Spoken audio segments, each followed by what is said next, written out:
Good morning, everybody. I'm Scott Jaschik, editor of Inside Higher Ed. I have a great panel here to talk about specific incidents on campuses and in academic organizations that, for them, have framed these issues. We're going to talk briefly among ourselves, and then also there will be a question period. Due to the lights, I can't see, but I'm told there are 2 mics out there, and we'll have an opportunity to hear from you as well. To my left, we have Rick Shweder from the University of Chicago. Then to his left, we have Nadine Strossen, who's at New York Law School, but whom you may also know from her leadership role in the American Civil Liberties Union. Then we have Lucía Martínez Valdivia from Reed College. And at the end, we have Heather Hying, who describes herself as a faculty member in exile. And we'll hear more about that as well. So Rick, I know you wanted to describe some of the things that the trends you have seen, as well as specific experience. Yeah, so let me start by just saying that the idea of an open mind is notoriously difficult to define, and it's easy to get the specifications wrong. I want to read you something from, here's an example, Kurt Vonnegut's description of his education and open-mindedness 7 decades ago at a university that we'll be hearing about, the University of Chicago. This is what he recounts in his novel, Slaughterhouse-Five. Quote, I went to the University of Chicago for a while after the Second World War. I was a student in the Department of Anthropology. They taught me that nobody was ridiculous or bad or disgusting. End quote. Vonnegut goes on to say he never wrote a book with a villain in it because that's what they taught him at college. They taught him there are no villains. They taught him whatever is okay. It's precisely open-mindedness of that sort that led my former colleague Alan Bloom to strongly suggest closing the American mind. A book, by the way, whose title sold a lot of books because people thought he was going to be criticizing closed-mindedness. And I thought, oh, terrible. In fact, he was recommending closed-mindedness, but no one ever read the book. In any case, the point being that it's possible to be too open-minded. And when you get too open-minded, you're in a kind of skeptical postmodern view in which the notion of error, ignorance, and confusion disappears. It's true for me. What's true for you? Everything becomes pure subjectivism, and we're no longer in a situation where you can even have a dispute, because any genuine dispute is one where people disagree, and one or the other or both of them is in a state of error, ignorance, or confusion, and behind it is some notion, a unitary notion of truth, whereas that because of the dispute and getting rid of error, ignorance, and confusion, there'll be convergence. That can't be the whole story. If you believe in viewpoint diversity, this is the end of viewpoint diversity once the process goes forward and you get rid of error, ignorance, and confusion. So the human imagination has to be added to this. And on the other side, you don't want the human imagination to construct views of the pictures of the world which you hold dogmatically, as though there is no other view. And I think what's happened on college campuses, as both these things, the dogma position and the radical subjectivist position, have been joined in expressive demonstrative identity politics, where you're only interested in your group's story and you have to be one to know one. And that creates a whole set of problems. Quickly, because I know we have limited time, here's my experience. In 2015, the American Anthropological Association was faced with a proposal to vote on to boycott Israeli academic institutions. I don't want to get into the arguments about this. There was a business meeting at the annual meeting in which proposals of this sort are voted on and then they go to the whole membership. It was a political rally. Over 1,000 people showed up. 90% of them voted in favor of the boycott and put the proposal forward. At that meeting, which I attended, which felt like a disturbing political rally rather than an intellectual event, a graduate student, I recall, got up to speak against the boycott and preface it by saying, I know by speaking here today, I will never get a job in a department of anthropology. I found that extremely disturbing because I couldn't really say to her she was wrong. I was very involved in opposing the boycott, and I spent a fair amount of time contacting anthropologists around the country and other members who were not even in the country to see what their views were and see whether they would be willing to state their position publicly. And I was startled by the number of senior, distinguished, tenure faculty who said to me, Rick, I'm totally opposed to boycotts. I will vote against it in a secret ballot, but you cannot quote me, and I will not make any public statement about it because I don't want to jeopardize my relationship with colleagues, friends, and students. That's an environment that is troubling when you can only speak what you believe in a secret ballot. Okay. Ultimately, I was pleased. 5,000 votes were ultimately cast after months of people expressing views on one side or the other. The boycott was defeated by 39 votes. You would never know that. Everyone was startled because it was a 90% vote in favor at the business meeting. But I at least had some inkling that there was going to be a vote against it for people who were just silent. And that silence is becoming more and more pervasive within the academy. I think that's a problem. I'll just say one brief thing on that meeting. A lesser-known fact is that the American Anthropological Association banned the press from the business meeting where they took that vote. Fortunately, they have since decided to let the press cover the association. But it's always striking to me when people shut down reporting on a topic. Nadine. It's so interesting when you talked about the chilling effect. I was thinking of an old phrase from the 80s, the silent majority, but that applied to a very different political demographic. My own experience has been rather tame in the sense that I have not been subject to actual violence or threatened violence. Isn't that a sad commentary? But I have been subject to a prior restraint. I was gagged, no platformed at an event that was supposed to take place at American University last fall with the very provocative title of Title IX, Feminism and Free Speech. Obviously, hate speech, as it was denounced by the American University chapter of, sadly, the American Association of University Women. Based on that title, and I assume on the speakers who were yours truly, longtime national president of the ACLU, two female editors of Reason magazine and Spike magazine, and somebody from FIRE, obviously a hate group, right? So we were accused of engaging in not only hate speech, but also violence and of threatening to undermine decades of progress in combating sexual violence. So we were not allowed to speak. Ironically, it was part of a tour that Spike magazine, which is kind of the UK equivalent of Reason, for those of you who don't know it, was having of American campuses called No Safe or Unsafe Spaces. In other words, not safe for censorship, not safe for orthodoxy.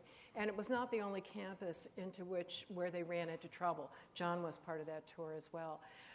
I will speak more generally as from both of my institutional positions with the ACLU and as a law professor. Many of you are aware of a very troubling incident that took place at the College of William and Mary last year involving one of my ACLU colleagues, the executive director of the Virginia ACLU, who had been invited by students to explain students' right to protest on campus. And she was subjected to such a disruptive protest that the students who intentionally disrupted put up a video bragging about the fact that they had stopped that heinous discussion of students' free speech rights from going forward. And I think one of the attitudes that was flagged on some posters, banners that students were holding, signs they were holding, equating liberalism and civil libertarianism with racism and white supremacy. Sadly, that attitude was demonstrated in a poll that was conducted by the Cato Institute and YouGov last fall. And the question was asked, or I'll just put the answer, 43% of all respondents said that defending freedom of speech for racist ideas is as bad as having racist ideas yourself. When you ask just Democrats, the number went up to 53%, a majority, and sadly, for racial minorities, African Americans and Latinos, the numbers were 65 and 61% respectively. So people are no longer accepting that statement attributed to Voltaire, I will defend to the death, I detest what you say, but I will defend to the death your right to say it. And that brings me finally to my other hat as a law professor, where we are constantly schooling our students in arguing, as I love to say to my students, all plausible perspectives on every issue. You cannot be an effective lawyer unless you are able to do that. John Stuart Mill in action, right? Not just from a theoretical viewpoint, but from a practical viewpoint. Professional skills. As recently as last July, Heather Gerken, the then new dean of the Yale Law School, wrote a piece in Time magazine in which she said law schools have largely been exempt from the problems we're seeing in other parts of the academy, and it is because of this style of education. Well, we now know that law schools sadly are not exempt. This spring, in March, there were two very troubling incidents of would-be professors trying to speak at law schools being shut down, shouted down, disrupted vehemently. One incident involved Christina Hoff Summers at Lewis and Clark Law School in Portland, Oregon.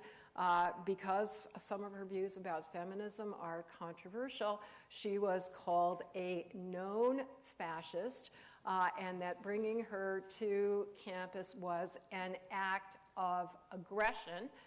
She was accused of promoting sexual assault.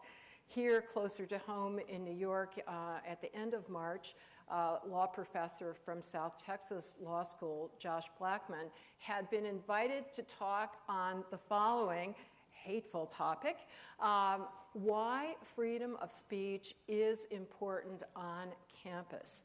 And he was met with a mob that for at least 20 minutes completely surrounded him, shouted, prevented him from getting a word out edgewise. And there were students who had posters that said, and students who were shouting, "Fuck the law." So to me, this is like an absolute low point for both education and free speech and free thought. But being an optimist as an activist, I also want to say that I'm so inspired not only by the people who are here, but by the hunger I see from a fairly silent majority on campus across the ideological spectrum that does make its views known, and hopefully we can help them find their inner courage and make them speak out rather than remain in silence. You know, an important point about the law professor who was shouted down at CUNY Law School, the students said he was racist and anti-immigrant because of his stands on DACA. And it is true that he had defended the Trump administration's view that President Obama exceeded his legal authority. But what the students didn't acknowledge is that he had also written several pieces saying that Congress could and should fix it. And so he, in fact, endorsed a permanent solution that would help DACA students, just a different solution than they wanted, but he was considered not worthy of listening to as a result. One suspects that if the particular president whose executive power he was questioning was named Donald Trump, that the students' reactions might have been quite different. They might well have been. Lucía. Yeah, I'll try to keep this relatively brief. I think most people in this room have probably heard about the protests of the mandatory first-year course at Reed College. They were ongoing for almost a year.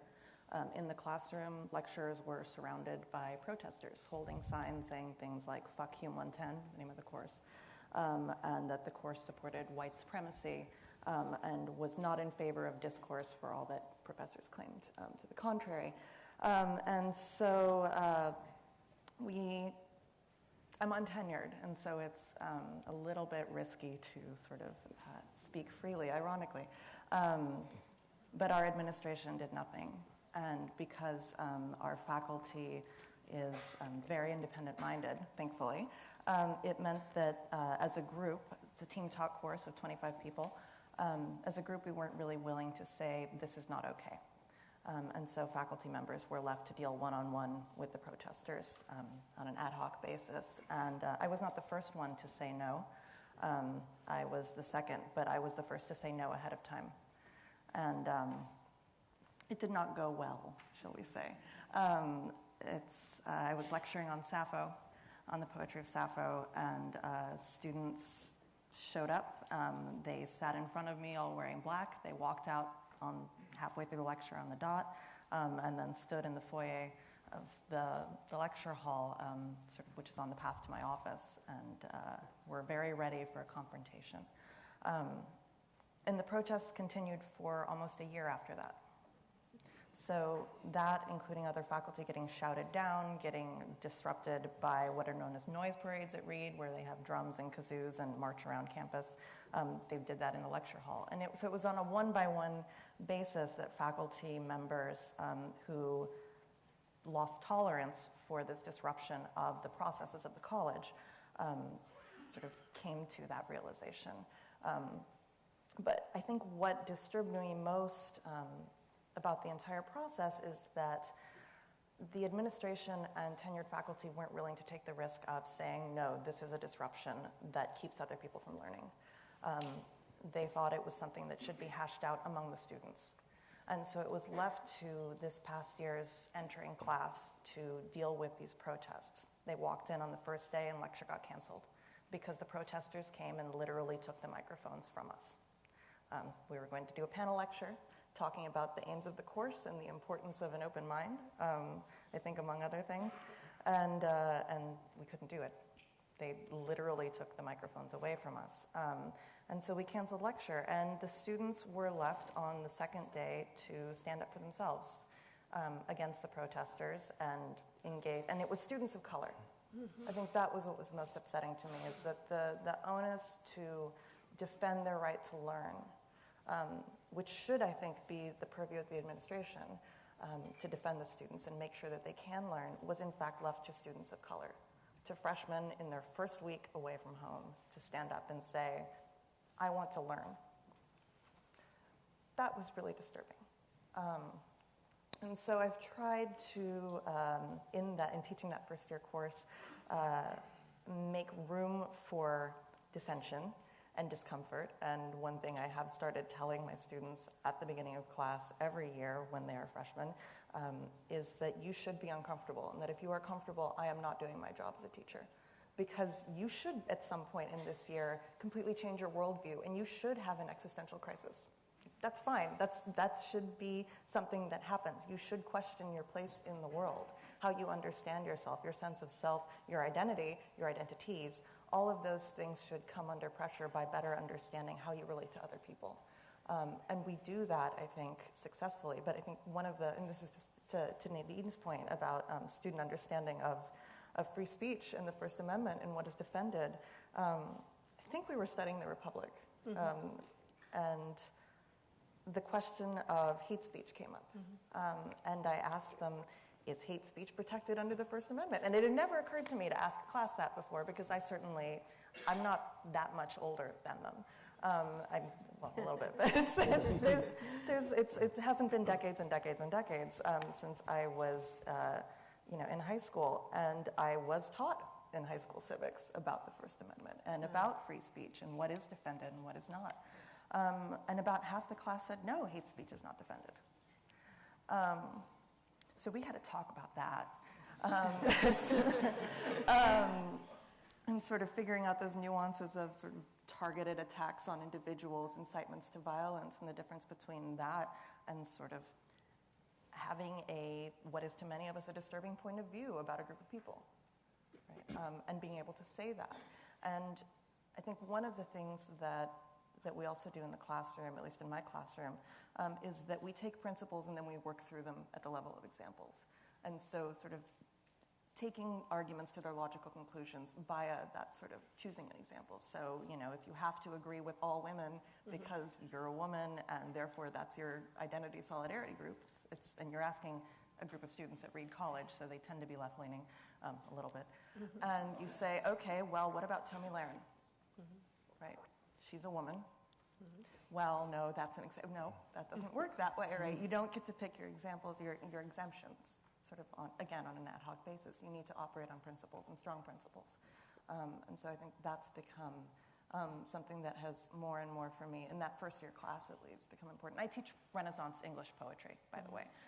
So I'm completely sort of outside the realm of the law and politics. I teach religion and love poetry and music. And I teach in this first year humanities course. And it has exposed me to things that I never thought would be part of being an academic. The emotional drain is considerable. And that's not, I think, something that many of us signed up for. Heather. I was tenured at Evergreen, along with my husband, Brett Weinstein, and probably everyone in this room knows something of what happened in May of 2017 when students, protesters, took over the campus, barricaded administration buildings, took upper admin hostage, refused to let the president move his arms, use the bathroom, assaulted other students with baseball bats, hunted faculty and students on campus without any clear goals. The administration told the police department to stand down, and so at the height of the violence and the protests on campus, when students or faculty went for help, there was a sign on the police station door that said, "If you need help, call 911." And this is a campus that's 100 miles south of Reed, north of Reed in Washington, public liberal arts college that is out in the boondocks. If you called 911 at that point, help was not going to be forthcoming. And so the police chief told me and my husband that she could not help us, that we needed to stay off campus, that we needed to stay off our bikes anywhere in town. We weren't safe. We ended up leaving the state in order to keep us and our families safe. And this is a college that was a beacon of progressive values, like actually progressive values, with an experimental pedagogy that's unlike any that is anywhere else in the country still. And I'm mourning its loss, for sure. But all of that I just described, much of which many of you know, some of it was hidden by the PR department that was immediately hired by the administration, including the assault on students by protesters who were also students. That leaves a story in our heads that students have run amok, but that's not actually what happened. The protests weren't led by the protesters. It was initiated by basically a cabal of faculty and staff behind the scenes, a tiny, very loud minority of people who had an interest in overturning a system that worked. And but for the fact that the protesters were so sure that they were on the right side of history and so posted their videos to Facebook, which then got moved to YouTube and so the whole world could see, and they were shocked that the world viewed it as they did, the stories that I have to tell would probably be disbelieved. There's video of the activists on the first day of protests meeting with the president, all of the VPs, and all of the deans of the college in an otherwise private meeting in which, among other things, it is suggested that science faculty be specifically targeted for implicit bias training, for being called out for being the racists that scientists obviously are. So this is what is happening behind the scenes at one college that is admittedly an example that is beyond the pale, but it's not unlike what is happening elsewhere. And we can see for sure from that example that one thing that people must do is not be silenced by the vocal few. What I saw, what Brett Weinstein saw, my husband, what a very few other faculty who actually stood up saw was that I believe, silent majority of people on campus were coming to us and saying, "I'm with you, but I can't stand up because I'll be shot." And if everyone stands up who is saying that, we aren't all going to get shot, right? So I just want to say one other thing before we move on about the value of heterodoxy in a higher ed setting, which people in this room will probably be familiar with Thomas Kuhn's early 60s Structure of Scientific Revolutions, which basically said the model of science as brick in the wall, knowledge gains is not the one that is actually how most major progress is made in science, and I think you can expand this to modes of inquiry outside of science. He said, instead, we tend to make the most progress through radical leaps of imagination, through paradigm shifts, in his language. Paradigm shifts don't happen if everyone has the same view. You cannot experience paradigm shifts, which are, if you accept Kuhn's model, at least sometimes, the way that we come to understand bigger truths, if only the orthodoxy is represented. There are plenty of examples to suggest that paradigm shifts are indeed how we come to understand reality. Evolution by natural selection, plate tectonics, the double helix nature of DNA, just to use a few from science. None of those innovations would have been possible in a world where speech was restricted to what was already believed.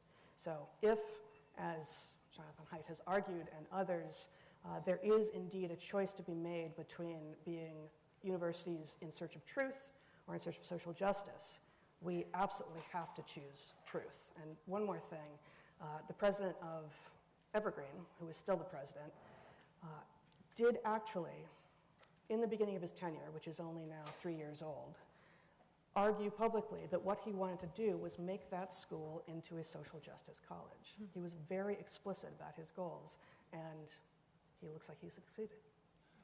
So I wanted to ask a few quick questions of the panel, if you could please be brief so we can get to the questions. Like many, I watched the Ken Burns documentary on the Vietnam War, and the last few segments deal with the rise of the campus free speech movement, and are a great reminder that the campus free speech movement was seen as an essential tool to take on the Vietnam War, to push for civil rights for many groups. And yet what you're describing is a very different sense of campus speech. And I'm wondering, any of you have thoughts on how we got from there to here? I think the continuation, speaking as a veteran of those earlier campus movements, is that there is still a concern for social justice, for equality, for civil rights, but that the students on many campuses now who are advocating for those causes see themselves as being in the majority, the overwhelming majority of their peers, and therefore they are not in danger of being censored. And it's so easy for people to be very results-oriented. Nat Hentoff said it so well in the title of a book he wrote a couple of decades ago, Freedom of Speech for Me, but not for thee, how the left and right censor each other relentlessly.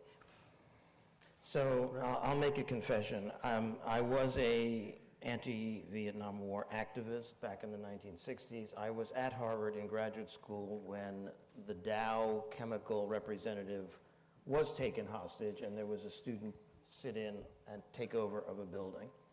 I was sympathetic with the cause. In retrospect, I actually think it was a mistake to go after university campuses the way we did, because I view university campuses as vulnerable institutions that really don't have the resources to protect their basic values. And we should have, I think, and did, of course, direct protest outside of the campus as well, but to go after the campuses, and we were trying to insist that universities take positions on the war. At the University of Chicago at that time, a committee was formed, headed by Harry Calvin Jr., who was a distinguished First Amendment scholar in our law school, and they wrote a statement about the university's position on social and political issues. 2 principles: institutional neutrality and full autonomy for students and faculty.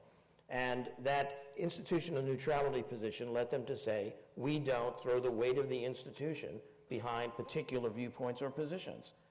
In fact, that violates the autonomy principle, because it basically goes against any minority voice when you have the institution saying, you're right, you're wrong. So that principle is held at the University of Chicago. They refuse to divest from South Africa, whatever you feel about that issue. They refuse to get involved in the Darfur controversy. They leave it up to individual faculty and students to take positions, but they don't throw the institutional weight behind it. And I've now come, and this is going to be a radical position, I imagine most of you will disagree, At a place like the University of Chicago, there is no vetting of speakers. Any unit, a student organization, a department, a center, an institute, a dormitory, can decide by their own internal processes that they would benefit in some way that they discern by having a speaker. That's the general principle. No one asks the dean for permission. No one goes to the president, okay?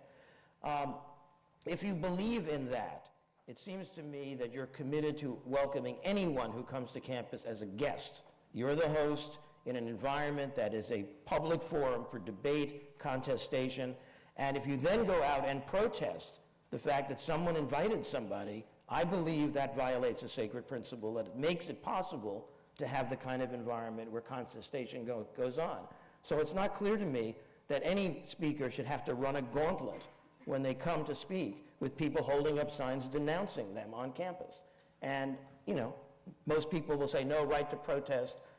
That's fine, it seems to me, with regard to the government. It's fine on the street, in the quadrangle, at a private university, committed to the kind of environment we are promoting. It seems to me we have to think about what kinds of interferences are allowed. And I just don't mean shouting down speakers or forcing cancellations. I mean making it an environment in which you're really not involved in dialogue, asking critical questions, having contestation. You're just there to voice your denunciation of that person's position. Just to note that we are a heterodox group, I will just register my disagreement, but I'll hold the explanation. So again, on this theme of being a heterodox group, John in his introduction mentioned that the membership of this group has representation from those on the left and the right. And as we have covered incidents involving suppression of free speech, I have been struck that, leaving out the ACLU, many of the pundits, including those in academia, who are outraged by what happened at Reed or Evergreen, are less outraged when public university presidents punish students for taking a knee, when Chelsea Manning is denied a fellowship at Harvard, when religious colleges routinely block certain speakers or punish faculty members for views that go against their faiths. Is this movement, and I don't just mean the Heterodox Academy, but in general those who are concerned about free speech and exchange of ideas, is it hurt by the fact that so many pundits who love to criticize minority students who interfere at Reed or who are influenced to interfere at Evergreen are silent when football players or cheerleaders are punished for taking a knee, or Chelsea Manning? I mean, why isn't Harvard up there with Middlebury when it denied? And so I'm just curious about your thoughts on that. Well, they're not operating on principles, right? They're not putting that first as this is the thing that we are committed to, this particular principle. And instead it becomes a selective application of, I'm not sure what, right, of opinion, maybe? And I think that can be very, very dangerous. I think at Reed, the discussion is focused on what happened in the classroom, but I think it's worth pointing out also, and then again, like, I politically identify as left. I was raised a socialist. In Europe, I would be a member of the Socialist Party. And still they protested. But we at Reed invited Kimberly Pierce, who's the writer-director of Boys Don't Cry, to come do a screening and a talk with students. This was in, I think, December 2016. Trans activists showed up and protested her. This is a gender non-conforming, very butch lesbian who made a movie about somebody who was also gender non-conforming and who probably would now be called trans or identify as trans. They shouted her down on the grounds that she was a transphobe. Right? It's infighting. And I think that's what people forget. Why? I mean, that incident attracted national attention, and yet most people gave Harvard a pass when it removed a fellowship from Chelsea Manning because of opposition to her right to be there. Is that a problem? I think that one's a little bit, that one's difficult for me to answer just on the grounds that it was an academic position, right? It wasn't coming to visit to give a talk. It was Right. like to be. But it was an present. academic position offered and accepted. Yeah, and it's that offering. I wonder about that because there should be. I mean, it's an academic institution. There should be some sort of academic. It was affiliated with Harvard's government school Yeah. where they're it's not a little just bit bringing looser, yeah, PhDs in. yeah. Well, that's their problem. Yeah. So, I mean, it really is true that most people are much more willing to defend freedom for the thought that they love and not freedom for the thought that they hate. And I think it's too bad. I see, and I haven't studied it, so let me just say anecdotally, my impression is that the liberal media are not as critical as they should be, even especially when a conservative viewpoint is censored. And I did an event for Heterodox Academy and Fire last fall where Mark Lilla he used the opportunity to speak to all of the liberal TV commentators, and he said, why are you letting the conservatives hijack this issue? Right. It's an issue that should be at least as important to liberals as to conservatives, and if you're ever going to preserve the moral high ground so that you can convincingly and with credibility protest when liberal viewpoints are being suppressed, you have to be scrupulously neutral in your criticism. And I want to second that. It seems to me you must have noticed that the liberal left has gone soft on the First Amendment. Not only free speech, but religious liberty. And that's a problem. And in fact, a lot of principles have just, there's outcome judgment that's made, not principle judgment. Have you noticed that states' rights used to be a bad thing on the liberal left? Now all of a sudden sanctuary cities oppose the federal government. You know, it's a complete reversal. But as our esteemed moderator said, it goes the other way as well, right? How come conservatives are not protesting about it? The Trump administration is portraying itself as a defender of campus free speech while it wages war against nonviolent protests by football players. I'd say the one example of a government institution that is, by and large, scrupulously neutral on controversial free speech is the United States Supreme Court. Mm-hmm. We have justices who are so ideologically diverse. They're usually split 5 to 4 or even more fragmented. Yet on free speech, including a hate speech case that they decided unanimously last summer, all across that entire spectrum, they're defending freedom for hateful and hated ideas. And I wish that widespread acceptance that all of us have a stake in that robust free speech would spread to the rest of society. Heather? So you asked earlier about what's different now.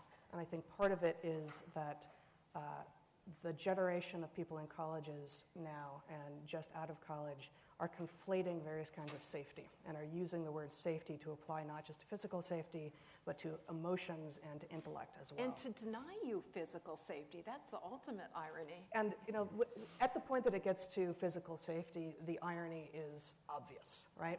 But really, even take it a step back. What happened at Evergreen was extreme. But at most places, it never actually gets to the point of even threatening, much less actual physical violence. But the idea that we should be expected to have spaces that don't force us to question our intellectual ideals and don't force us to be uncomfortable is actually antithetical to intellectualism. I mean, that is the death of the university at the point that we are being told that safety above all and physical safety equals emotional safety equals intellectual safety, and the only thing that counts as safety is I shall not be disturbed.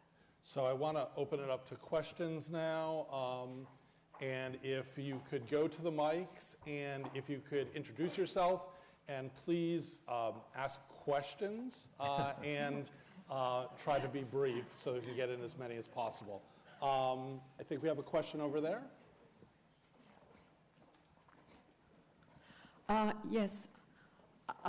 The idea that we should defend hate speech, to me, misses the point. It's agreeing that it is hate speech when someone criticizes whatever is the popular issue of the day. So I feel like we've already conceded like 90% of the turf. You should be able to disagree with whatever is the latest popular view without it being labeled hate speech, because students, no one has the courage to stand up to something once it's labeled hate speech or white supremacy. So that's what we need to focus on, and I don't hear anyone focusing on it. And also I should say we have questions coming online. People are watching this online, and I believe we have somebody handling those questions, so I can't. Right here. Yes. Do you have one that you'd like to share? We don't have any in yet. Okay. Another question from those who are here. Is there anyone? Yes. Yes. Please. Hi, I'm Matthew Foldy. I just graduated from UChicago last week. Very proud alum.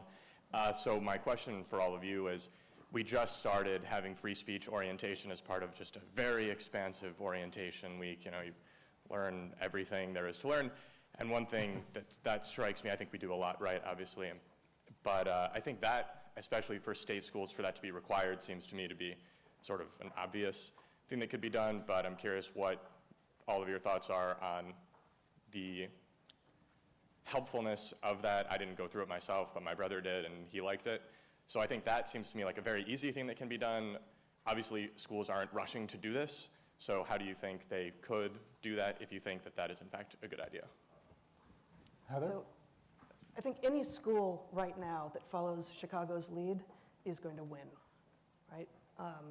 That said, the orientation week, or however long you have, is already filled with a lot of activities. And whatever happened at Chicago was probably done well, but there are a lot of ways it could be done badly. So I would say that the policy has to be right. I would hope for small conversations with actual faculty who know what they're doing and who are interested in pushing first-year college students out of their comfort zones in the very first week of school before they've even started classes. And that's something that most faculty aren't yet demonstrating that they're willing to do. So we need that. Other thoughts on this question? Can I answer the Please. hate speech question? Sure. Having just written a book about that topic, and I put hate speech in quotes throughout the book. I don't see the questioner, precisely for the reason that it has no agreed upon legal meaning, but it is used profligately, I'll say promiscuously, to describe whatever speech it is that the person using that epithet hates. So there's not going to be a way that we can censor that term, or racist or sexist.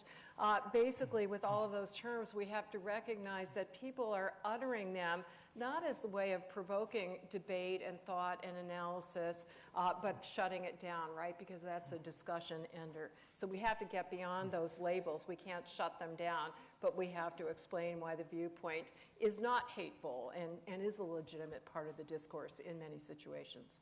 Rick? Yeah, the University of Chicago has a tradition going back several decades. During orientation week, some member of the faculty is asked to deliver a speech during orientation in Rockefeller Chapel to 1,000 people, at least, called the aims of, addressing the question, what are the aims of education? And then everyone goes back to their dormitories, there are discussions that are led about whatever the speaker had to say.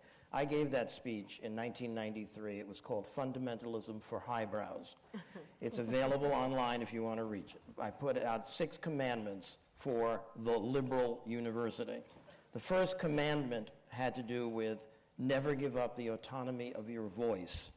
And the basic argument was, it's what you say, not who you are and your identity that matters. I've noticed in classes and seminars now, you not infrequently have people preface their comments by saying, speaking as an X. And they're immediately putting themselves in a census category of some type. And then some authority is supposed to follow from the fact that they're in that category.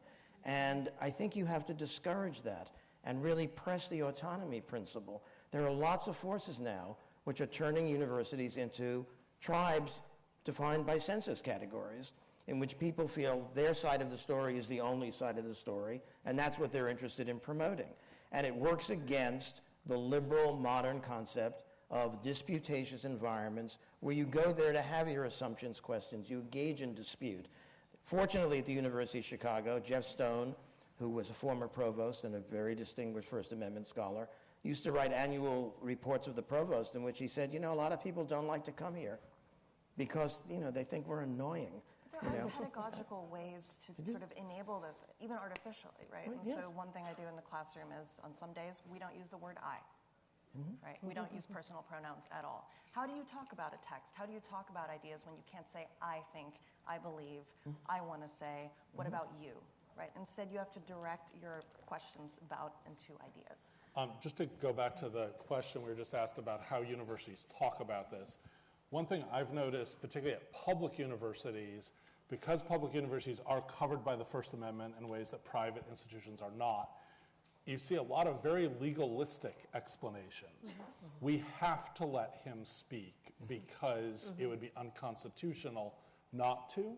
And while that is technically correct, I have noticed less discussion of there's also a value in being open.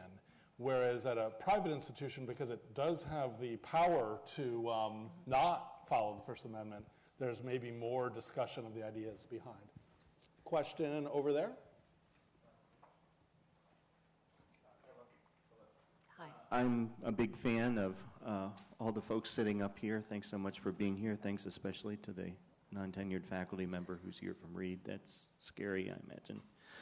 My question is this. I've been trying to wrap my mind around this. Things that exist on campus that chill or suppress free speech, is that not a flagrant violation of law? And if it is, who does one see about that? We can take more than one question. Yeah, maybe let's take another question at the same time, and then we'll answer both. So, as Heather said, there's, even small minorities can shut down free speech on campuses. And so that raises the unpleasant topic of incentives, right? And in particular, the hard to square circle of when it is easy to portray the limitations on protesters as limitations on speech as well.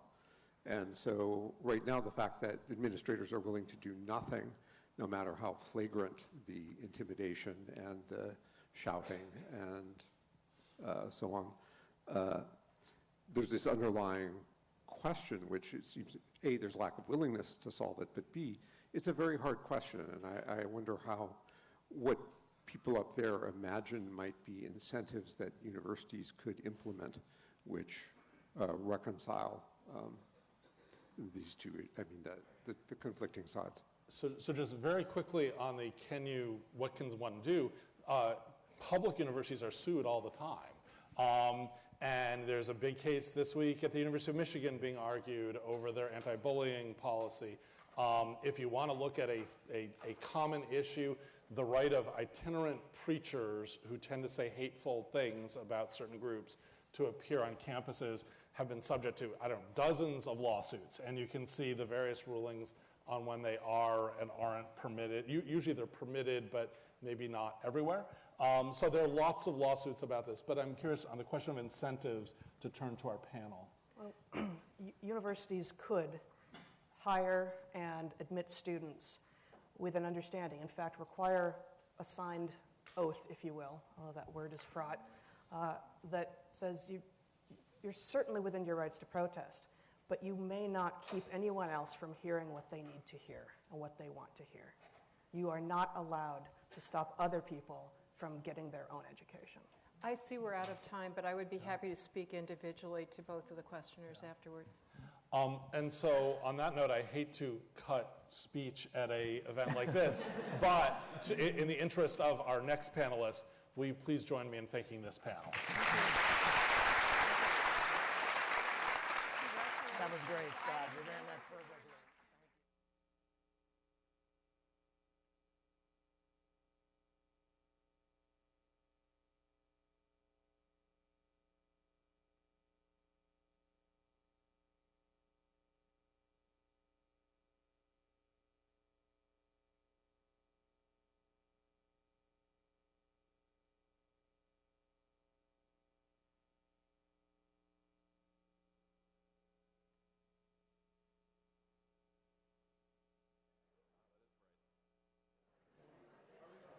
Yeah, we're going right on to the next panel, yeah. Yep.